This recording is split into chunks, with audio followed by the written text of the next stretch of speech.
All right. Having said all that, let's turn to the book of Ecclesiastes. Let's get started this morning in our study.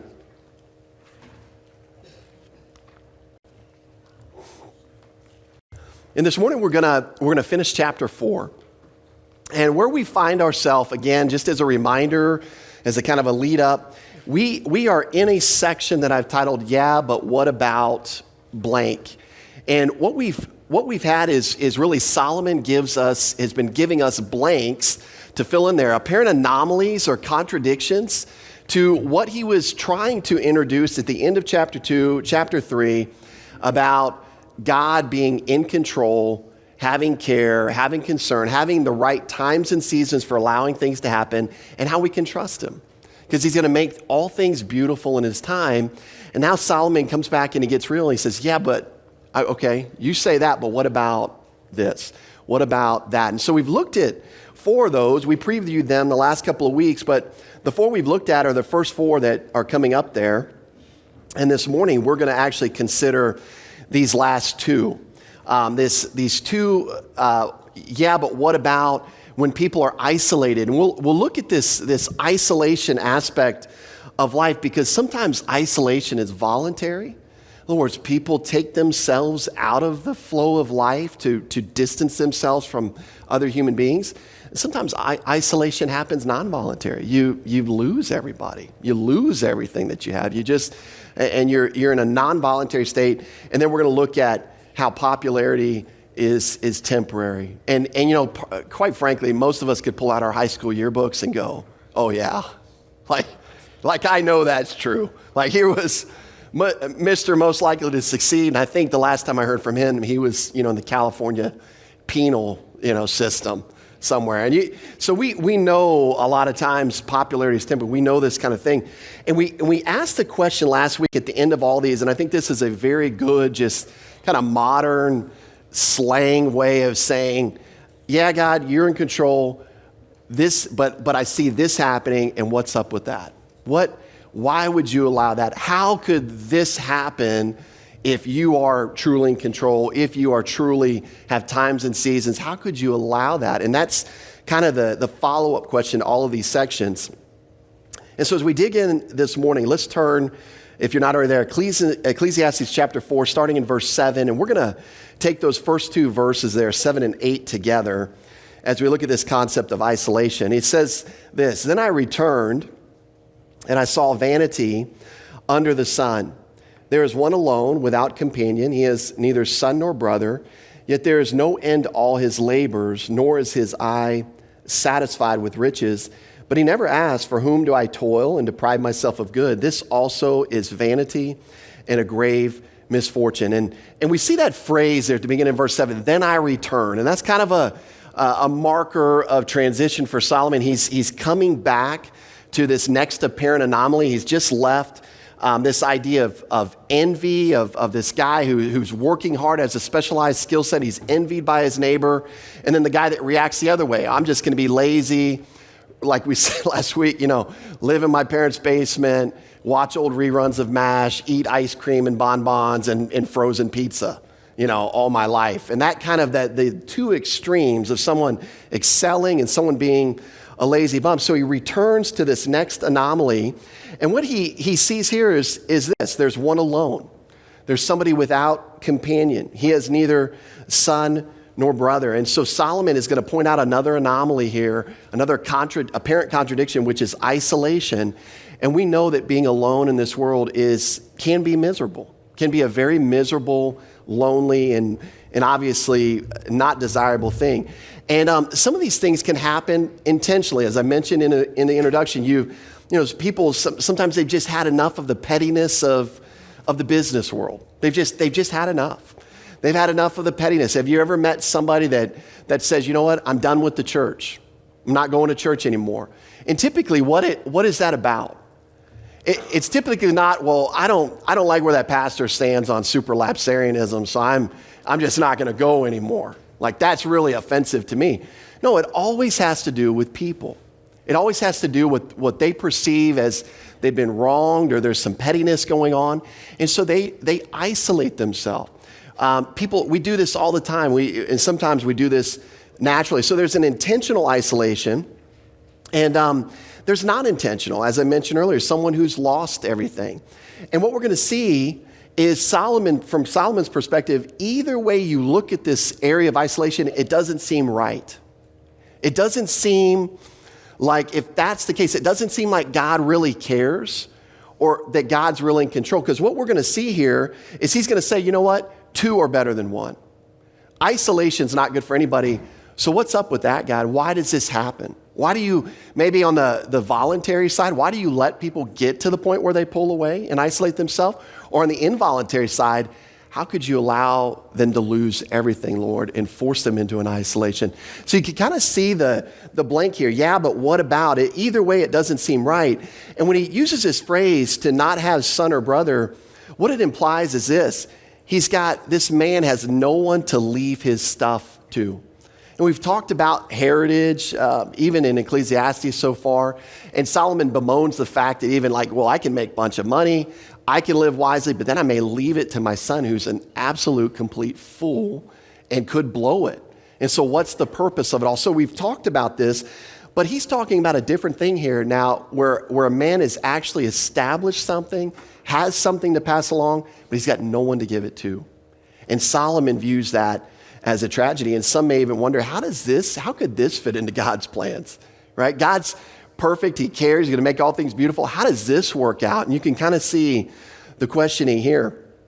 And so you would think with that mindset, if somebody said, well, I don't have anybody to leave anything to, you would think that the natural response was, well, I'm going to work less and I'm going to enjoy life more.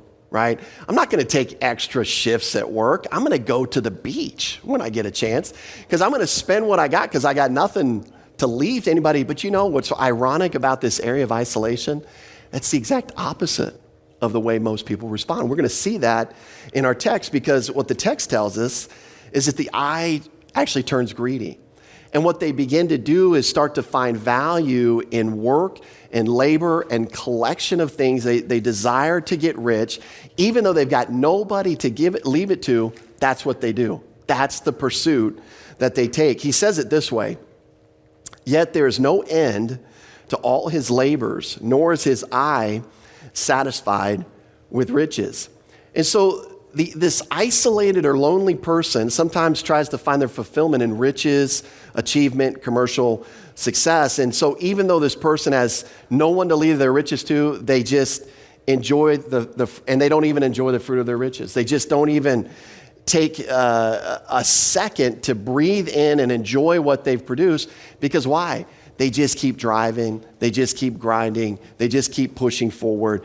And they basically, you could say it this way, they work themselves to the bone.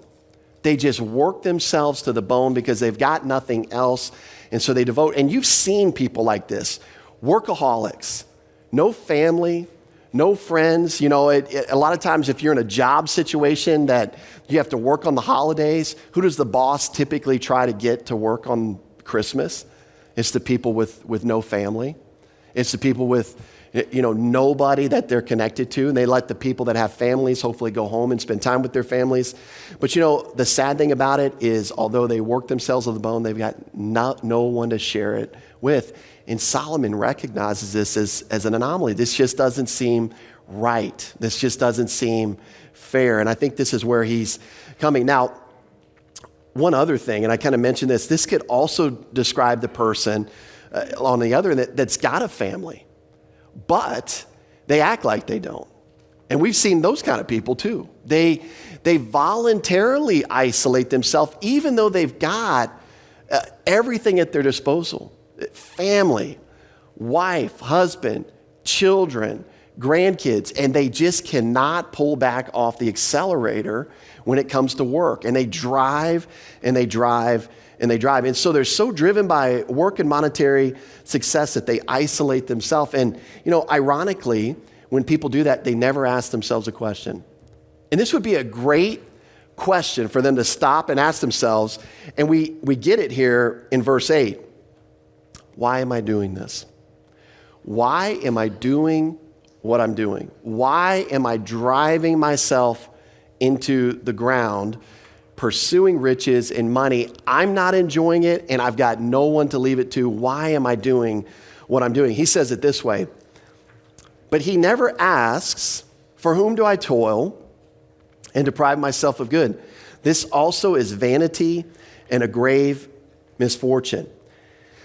And so although working very hard and achieving a lot of material success, this man never stops to evaluate why he's doing what he's doing. Never stops to evaluate why he's doing what he's doing. He's killing himself. He doesn't take any time to enjoy it. You know, I used to, before I moved here, I was a bivocational pastor. I pastored a church, and I also recruited engineers for major oil companies, refineries, chemical plants around the country. And it was always sad to me when I would speak to engineers around the country, because I would talk to them, we'd get to an offer stage, and I'd have to start getting details on what they're making, what their benefits package was, and specifically what their vacation plan was. And I always find this ironic because it only took me a couple of deals to figure this out. But I would say, well, how much vacation do you have? And they'd say, oh, I've built up to 5 weeks. And I'd say, wow, that's impressive. How much of that do you use? That was always my follow-up question. They're like, oh, maybe a week a year. And I said, does your company let you take that over and build it into the next year? Nope, you use it or lose it. So I said, you're giving up 4 weeks of vacation every year for the company. Yep, that's pretty much it.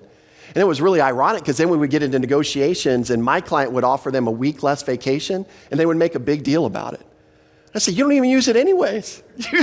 Why is this going to be a showstopper? You don't even use close to what they're trying to give you. And it was just the saddest thing for me. And many of these engineers, it wasn't because they had nobody at home. These guys had families. They were working 70, 80-hour work weeks, never taking time off to be with their families. This is what I think of when I see Solomon. And I think Solomon looks out and he sees this in his own culture. And you know what? I think there are people like this in every culture that's ever existed. Because this is a natural way many times to respond to life. Pursuit of money, or you lose everything, a non-voluntary isolation. Let me just put my nose down and put it into work.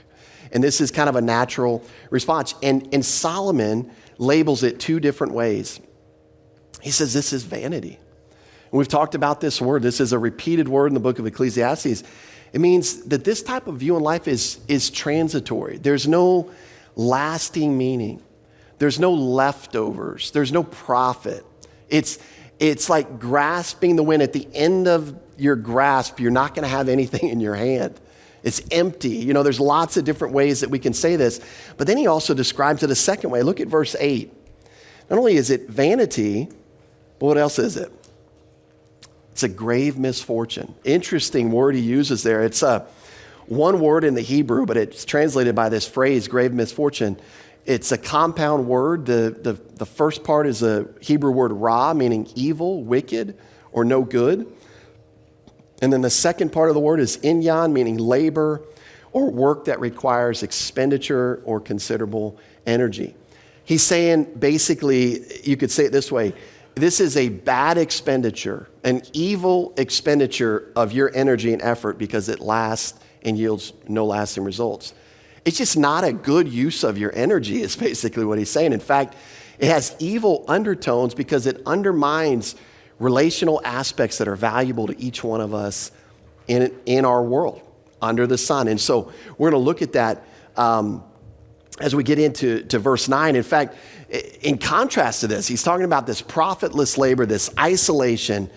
Now Solomon is going to describe the benefits of partnerships, working with others, having companionship in life. And let's be honest. I mean, I almost can't even be too honest, but you know, like if you're around people long enough, people are going to hurt you. Can I get an amen? I mean, is that an amen comment? I mean, we all know that, right? And we've all experienced that. And what I want to encourage you is the natural response is then to withdraw. The natural response is then to stay away from people. The natural response is to isolate yourself. That is natural. Now, God has called especially the local church to something supernatural. It's called one another's. It's called being involved in a local body. It's called you playing your role for the greater good of the body of Christ, contributing what your joint or your marrow or your ear or your finger or your hands can add to what Jesus Christ is doing in our day, which is building the local church. And you know what? We need each other. That's why I love, by the way, women, little plug, women's retreat coming up in a couple weeks. Men, cut your wives loose, cut your daughters loose, get them there if any way possible, make time so that they can be there, because they're going to be talking about interdependence and why that's so important, not only for the local church, but specifically for women. We need each other. And what Solomon is about to say here is basically the same thing. We need companionship. God has built you for companionship. There are things that you cannot do by yourself. And I know we're all, in our thinking sometimes 18 years old, we're 10 feet tall and bulletproof. We can do anything, right? Well, we're going to see we can't. We can't. We need others. And so he's going to kind of give us this thesis statement at the beginning of verse 9, and then he's going to illustrate why this is true with 3 illustrations. So verse 9, here's our thesis statement. 2 are better than 1 because they have a good reward for their labor. And so 2 are better than 1. This phrase really reflects proper companionship. And this could be in any area of life. Business, we'll see there's kind of a business aspect that he's going to talk about here, but also personal life, marriage, church, any relational life, work, okay, companionship. It's always better than going it alone. In fact, when Solomon says it's better, he uses the Hebrew word, it's good. This is a good thing. It is more good. We can't really say that, but it's more good than going it alone. Okay? And so he uses this phrase, it's better, it's good. And the contextual tie-in, I think, to where he's been and where he's going is this. One of God's great gifts against oppression, which we've been talking about, against injustice, against poverty and loneliness, is the gift of companionship. That is one of his gifts to overcome all of these things, apparent anomalies that we have, and yet many times those are the very things that cause us to isolate ourselves. And he's basically saying, in really no uncertain terms, don't do that. Don't do that. Don't buy into that. That's not a good way to go. In fact, it's been this way since the beginning, right? Genesis 2, it's not good for man to be alone. We jump to the New Testament in Luke 10. Jesus sends out his disciples. How? Individually, right? So he can conquer more areas. He sends out 70. Now I can hit 70 homes. No, he sends them out 2 by 2. What do we see in Acts 13 when the Spirit of God separates out the first missionary group? It's a team of 2 men, Paul and Barnabas. God's into companionship. God's into one another, and God is into that gift as a gift to navigate life under the sun. So it's very important to understand not to have this natural response to life sometimes.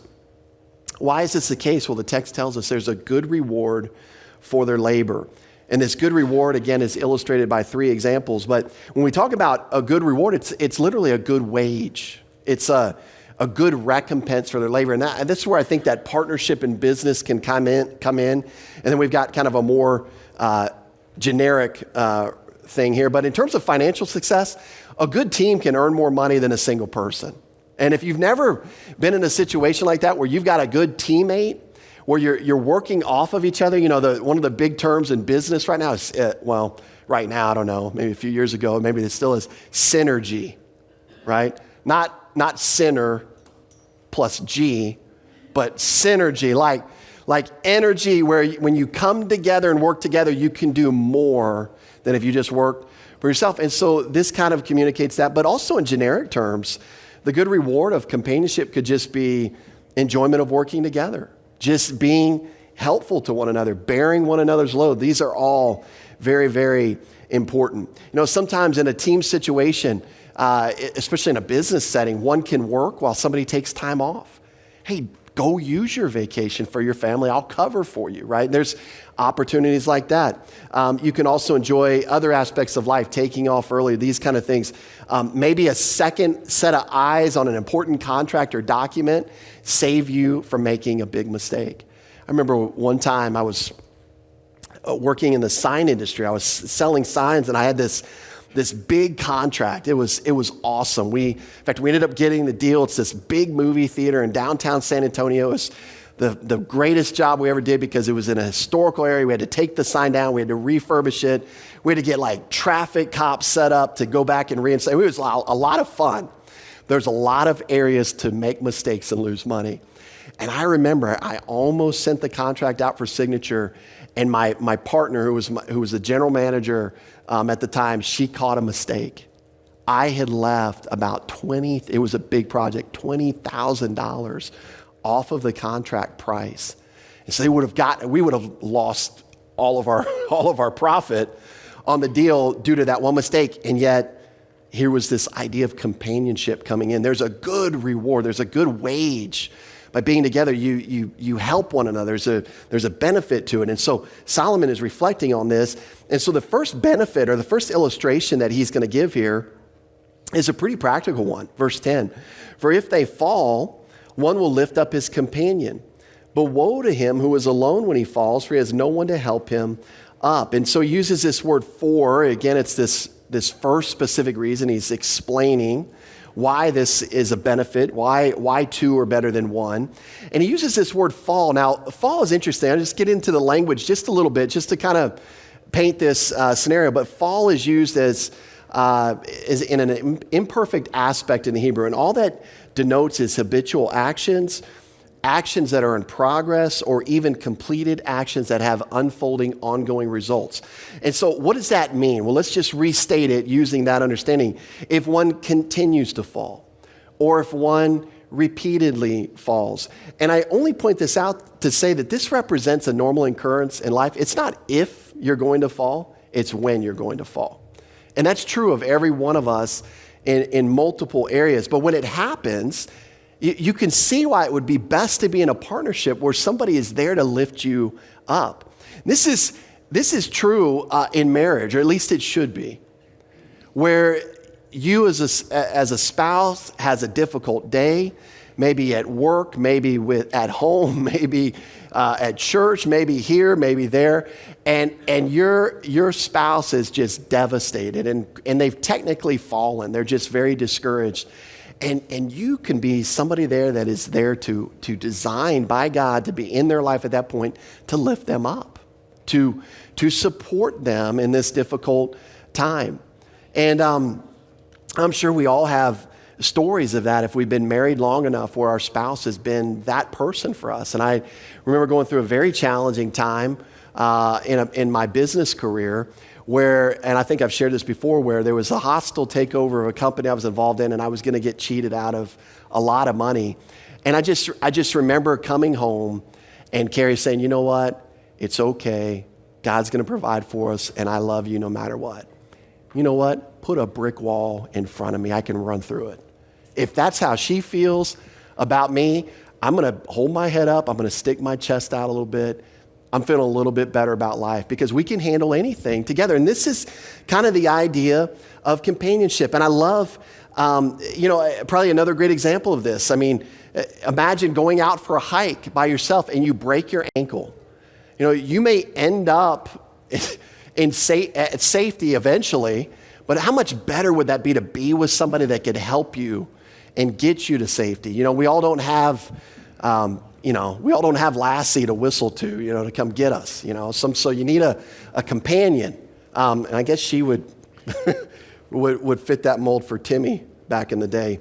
But one of the things that we see about this word lift up, this verb, it's used in what the Hebrew calls the Hiphel stem, and it just indicates not only the action of lifting the fallen companion up, but also causing them to stand and be established. You see, it goes on between just helping somebody up, but it's almost a support. It's almost propping them up and keeping them standing. And so in contrast, as we're going to see in the next point here in verse 10, the person who's alone just falls, and they can't get up. That's the contrast that he's making here, and why companionship is so much better. And so verse 10, it says, "But woe to him who is alone when he falls, for he has no one to help him up." I guarantee that guy didn't get up on his own. That looks pretty painful. But the deal is when you're isolated, you fall and no one's around to help. And the implication is, when you're isolated, you may fall in such a way that you can't get back up to stand by yourself. Now, again, I realize that many of us think, well, that would never happen to me. I can be isolated and this kind of thing will never happen to me. And the point of the matter is, the Word of God would disagree with that thinking. And we need to change our mind and our thinking if we have bought in to this idea that isolation is somehow going to be the answer to dealing with life under the sun. It's not. We're missing out on a gift that God has given us if that's the way that we view life. And this explains why isolation is not good. Companionship is to be preferred, especially as it relates to navigating life's difficulties. Now we come to the second illustration. Why is companionship better than isolation? Well, the second benefit is in verse 11. Again, if two lie down, they will keep warm, but how can one be warm alone? And so in speaking in practical terms, sleeping on a cold night, it makes sense. Body heat, right? Two people together, there's better body heat. It's better than being alone. And even in Solomon's day, contextually, many people traveled and there weren't, Motel 6s everywhere in the land. There was many times not many inns or hotels. And so people would travel and they would sleep overnight outside, and an extra companion would have provided extra warmth. That was just how you survived. In fact, very common knowledge that many times if you were traveling at certain times of the year, you just didn't travel alone because of the possibility you could freeze to death. And so it's just a very practical, again, example of where Solomon's showing, companionship is better than isolation, and just giving them practical reasons. So this was the second specific illustration, and it's another just practical illustration of this truth that he gives for his readers. The third benefit that we see is found in verse 12. And he says, though one may be overpowered by another, two can withstand him, and a threefold cord is not quickly broken. And to be overpowered here just suggests this possible violence by means of sudden attack. And that often happened when you traveled as well. They would have bandits of robbers waiting around the next kind of hill or in a cave waiting for people traveling alone so that they might overpower them and rob them and take them. Now, I do realize too that verse 12, this is a great wedding verse, isn't it? In fact, it's used a lot in weddings. So there's been two weddings, even just this past year that I performed, where there was a tying of the cords. This idea of this threefold cord is not easily broken. A husband, a wife, and Jesus Christ in the middle. And I love that application. It's great, just beautiful picture here. And so, but in the context of the verse here in verse 12, when somebody's attacked, what he's saying is this: you may be taken off guard and be overpowered, but if you've got somebody else with you, you might be able to withstand the attack. That makes sense. In fact, if you talk to even robbers and thieves, many times they'll tell you that they didn't pick this person to rob, but they picked this person. Why didn't you pick that person? Well, they had someone with them. This person was by themselves. And it's just a very common knowledge as to why companionship, again, would be better than isolation. And so, hence the next point is even stronger. It says a threefold cord. If two's good, three is going to even be better and more safe. A threefold cord is not quickly broken. So again, if two is better than one, then three is better than two. It's similar to our adage, there's strength in numbers. We say it that way in our day. And like a commentator said, he said, if two's company and three is a crowd, it's sometimes better with a crowd. And you don't hear that very often. It seems like there's always, the third wheel, they need to go somewhere else. But in this case, three is better than two. And so in contrast to a chosen isolation, again, companionship is preferred for all of these practical examples. And so, again, he's going to shift now to this last blank that we're going to look at here, starting in verse 13, and that's this popularity, this temporary popularity, how popularity is not an eternal thing, that people change really quickly when it comes to popularity. And so in verse 13, we read this: better a poor and wise youth than an old and foolish king who will be admonished no more. Better, again, I've just pulled that up. Better a poor and wise youth than an old and foolish king who will be admonished no more. And you know, it's really funny. It's really ironic when you compare just these two images that we have in our head, a poor and wise youth and a foolish king. And you know, sometimes humble circumstances are often fertile grounds for gaining wisdom in life. Sometimes it almost puts you ahead. It doesn't seem like it. It seems like you're starting out worse, but it actually puts you ahead. You know, imagine a poor youth who to his name has $20. You know, and I love watching our kids grow up, because as they collect money on birthdays and Christmas, and they've got this money in their piggy bank, and then all of them at certain ages, young, somehow they find a wallet, maybe at Goodwill or somewhere, and they got their own wallet, and they stuff that thing with every dollar to their name in that wallet, and then they just do silly stuff like this. Oh yeah, I'm going to go play with that toy over there, and they just leave their wallet here, there, everywhere. Here, Mom, catch this, and they're throwing it across a lake or something. I mean, they just do really crazy things with their money. But if you take a little kid, a youth that owns $20 to their name, and they lose $10, that's going to be a big deal. That's going to be a big deal. And I think they're going to have a lesson that they learn because of the humble circumstances. Now, you take a millionaire and they lose a $100 bill, it's not even a big deal. And so you see the contrast that he's starting to set up here. And he says better. Again, it's the word good. Better is a poor and wise youth. And so even though we would look at this verse and we'd say, who's got it better off? This poor and humble youth or the king in the palace? Well, many of us would naturally say, oh, it's the king in the palace. The verse says the exact opposite. Better is the poor and wise youth than this old and foolish king who will be admonished no more. And one of the reasons for this youth's success is that last description. He's wise. See, wisdom means skilled with living. Wisdom with lack of resources is still going to be successful. And this is one of the things I think Solomon is bringing out here. Wisdom, by definition, is taking knowledge that you have, knowledge that you've gained, and knowing how to apply it to your daily circumstances. And quite frankly, as just a sidebar, isn't this what we all need more of? I mean, how many of us are just overloaded with biblical knowledge that, quite frankly, if we've applied 10% of it in our life, we've done a good job? I mean, so many times, and it's just the mindset that we all have, right? It's like, well, I'm struggling in this area, so I just need another book. And once I get the book, then I'll know what to do. And quite frankly, many of us know what to do.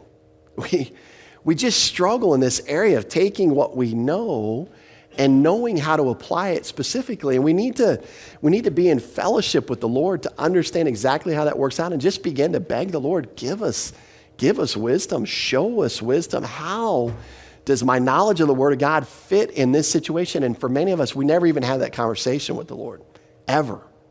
And we can start, and wisdom starts right there. And so even someone without material means, like this poor and wise youth, can be successful when they have wisdom, when they can actually take knowledge and apply it. Even if it's 10-year-old knowledge, but they're applying it every chance they get, that's a wise youth. Now, they may not have the knowledge that this king has, but they're more wise than that king, because they're taking what they do know and applying it. And so we need to grow, obviously, in this area. And one of the things we learn about this king is he's unteachable. He's unteachable. He's foolish. This is part of the danger, if I can say and put myself in that category as well, of growing older. Because when you grow older, you do have a lot more knowledge. Let's be honest, okay? I know a lot more today than I did when I was 18. But the problem is that some of us get to the point where we think we can't take in anymore. We can't be taught. And we would never say, I know it all, but practically we live our lives by saying, I know it all. Oh, I already know that. Oh, I've already been taught that. Oh, that's what and a lot of times it comes out in Bible study. Oh, that's what they're studying. Oh, I've already studied that book. Oh, they're doing that. Oh, I've already done that. Oh, they're going to be talking on this topic. Oh, I've already done that for 30 years. And I've had people say, oh, you're going to teach on marriage. Oh, well, I've been married for over 30 years. I don't think I'm going to come to that. Really? What? Seriously, I'm not saying that I'm going to say something Atlantic Ocean deep that you've never heard before, but what about the value of just being washed by the Word of God and encouraged again? What about the value of just that? That's what God's got in store for each one of us there. And so this king is that kind of guy. I know it all.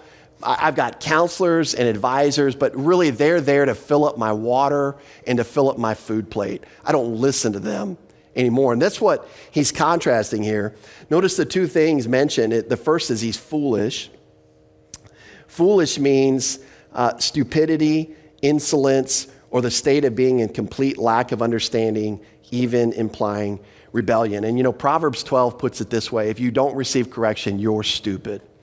And I know that's like a word that we try not to get our younger kids to say. We don't want them calling people stupid, but it is biblical. It is biblical. Proverbs 12:1 uses that word and says that they're stupid. People are stupid when they don't receive correction. And that's why when he says he's foolish, it's literally saying he's stupid because he's not receiving correction. That's kind of what the next phrase says. He will not allow himself to be admonished. Meaning this, he's not going to take in knowledge where he's being warned or dissuaded from doing something that would have negative consequences. He's not even going to listen to it because he thinks he's got it all together. He thinks he knows what he's doing. And because he's king, he thinks he's above the law. He can do anything he wants. Even if his counselors tell him the opposite, he thinks he knows better. This is what he's describing here in this king. And, unfortunately, what we're going to see here is what Solomon is going to recognize as an anomaly. And that's this. We're going to look at a rags to riches story. But it's a rags to riches tale that's been repeated way too many times in the annals of human history. And that is this: a poor and wise youth grows up, becomes king, and he turns into the old and foolish king.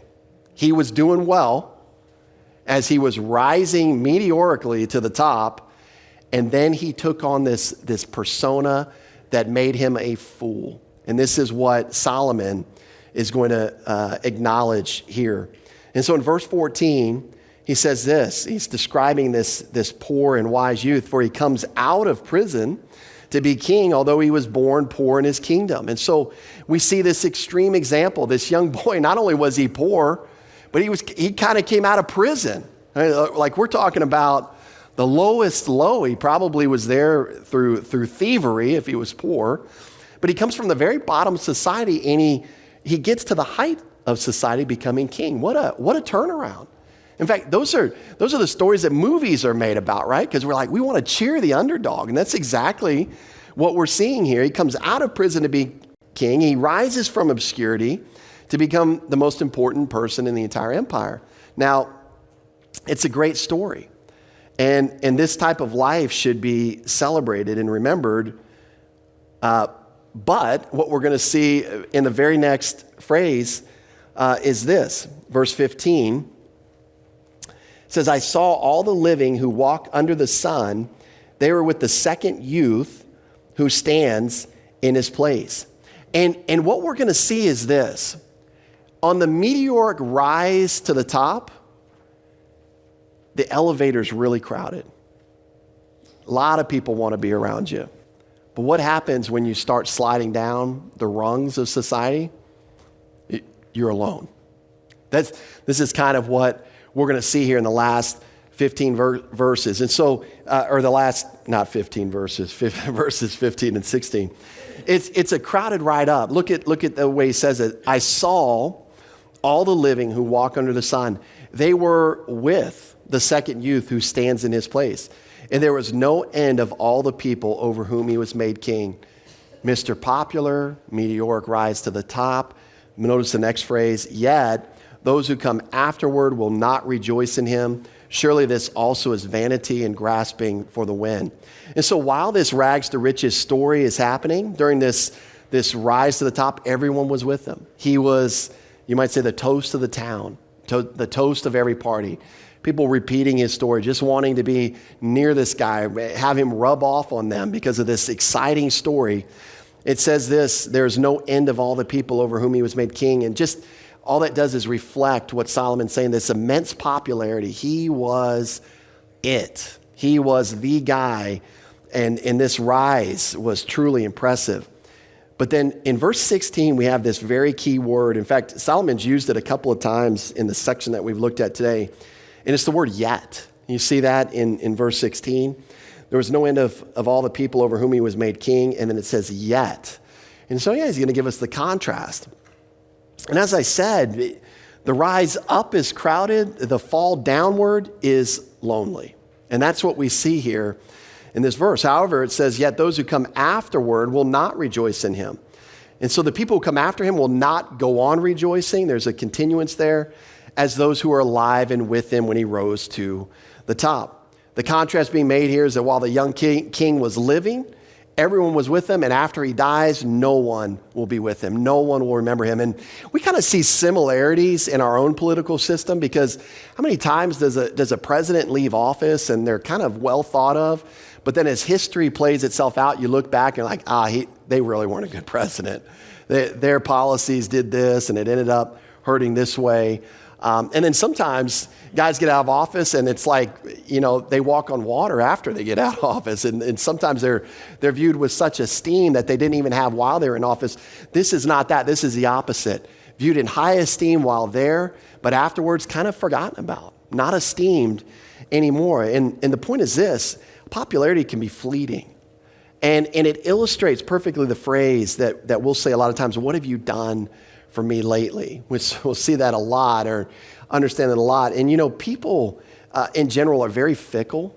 I think we know that in life. Yesterday's hero is today's bum. I remember vividly as a 19-year-old kid playing baseball in Portland, Oregon.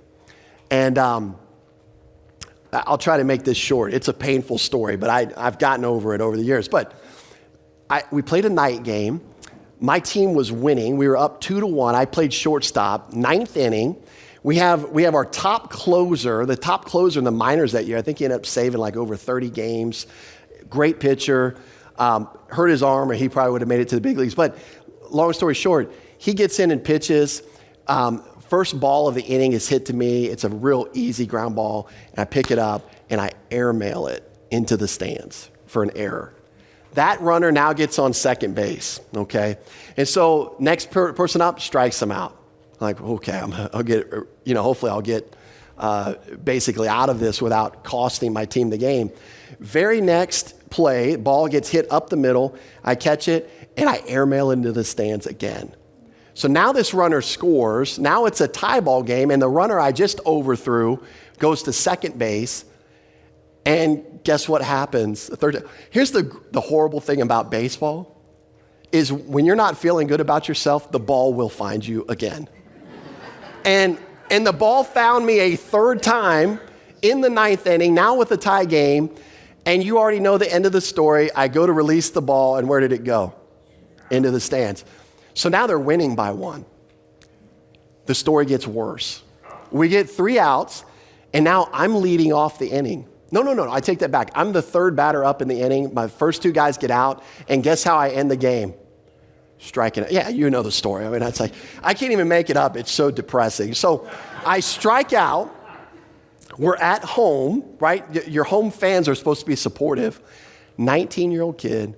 The longest walk of my entire life was from home plate to the dressing room, because it was all an open view of the stands. I got booed unmercifully. I had somebody throw beer at me. I had somebody spill their beer on me as I went under it. It was the most awful thing. The next day, I went home. I was 19. I cried that night. I was so depressed. I went home the next day, and we had an afternoon game. We played at 12 noon, so less than 24 hours later. And I'm just praying on my way to the ballpark. to the man, please don't put me in the game today. I don't even want to play. I just need a day. I just need a mental health day to recover from last night. He's got me in the lineup. I'm like, oh, I don't even want to play. This game, I made about 10 plays at shortstop. I hit one of my 3 home runs that I ever hit in the minor leagues. I hit 1 home run that day. And guess what? When I walked off the field that day, guess what the crowd did? Cheered. And at 19, I said, you know what? This is fickle.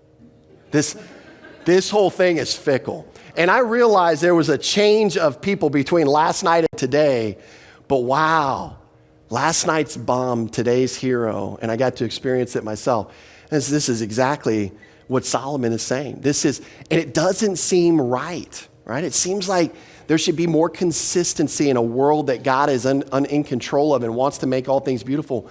But this was an anomaly that Solomon recognized. And so if God is truly in control, and this is probably a summary statement of all these blanks, if God's truly in control, his plan's perfect, how can he allow these apparent disparities?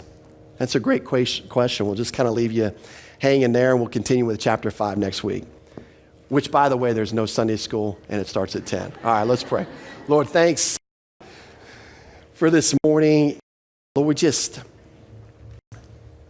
for many in this room, we don't even know if this passage had direct application in terms of where they are in life, and yet we believe and are confident that your word is powerful, that you can use any aspect of your word because it's living, it cuts deep, it cuts us right where we need to be cut and exposes things in our thinking. So Lord, we just pray that your Spirit would do the work of just taking the truth that was communicated today and applying it where we need it applied. Lord, our heart's desire is to walk with Jesus Christ. We want to think highly of him. We want to be, as we navigate our day, we want to be trusting in him and just relying upon him, have him as part of our thinking in every interaction that we have. And we just pray these things in Jesus' name. Amen.